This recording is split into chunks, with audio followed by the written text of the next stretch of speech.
perlu diingat ya, di Indonesia ini untuk pasar kendaraan bermotor, domestic market kita itu paling besar di ASEAN.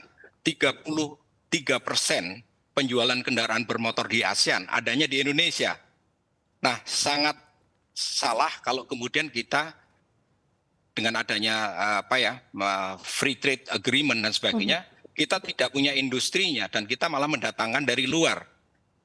Inilah yang kita harus jaga karena ini juga menyediakan lapangan kerja bagi banyak masyarakat Indonesia di ekosistem industri kendaraan bermotor. Jadi pada saat kemudian ada terjadi peralihan dari konvensional vehicles, yaitu yang pakai internal combustion engine ke electric vehicle atau yang lain, itu kita harus juga ikut bermain di sana. Kalau enggak ketinggalan, kita cuma jadi pasar, jadi penonton saja. Dan perlu diingat juga kalau kita kaitannya dengan emisi, electric vehicle ya ini lagi seksi kan isunya. Tapi itu bukan satu-satunya solusi untuk menuju net zero emission. Indonesia sudah memelopori apa yang dinamakan dengan biodiesel. Kita ini sekarang konten biodieselnya paling tinggi di dunia. Cuman negara-negara lain belum mau mengakui. Jadi 35% bahan bakar diesel itu dicampur dengan CPO. Dan itu paling tinggi di dunia dan sebetulnya CPO-nya pun bisa diubah menjadi bahan bakar diesel 100%, cuman memang prosesnya masih lebih mahal. Baik. Belum lagi etanol.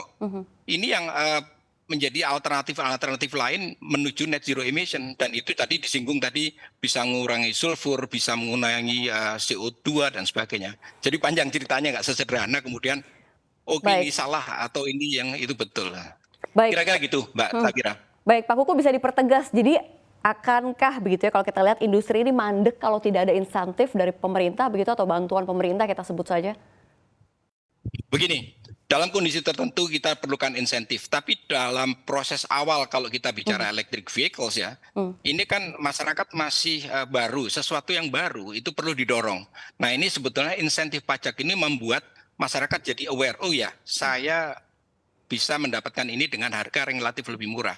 Contohnya saja, tahun lalu pada saat electric vehicle diperkenalkan, di tahun 2021 penjualannya 700 unit, nggak lebih.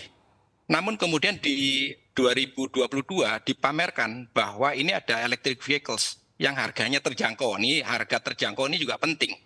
Dengan harga kisaran 300 juta ke bawah, masyarakat berpikir nih, kalau saya beli ini, dia bisa menghemat penggunaan fossil fuel dan bisa dicolok di rumah.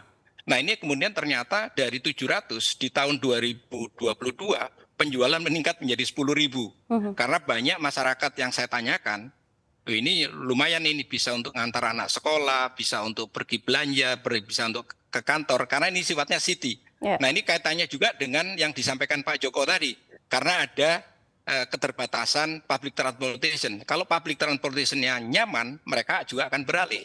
Jadi ini adalah masa transisi.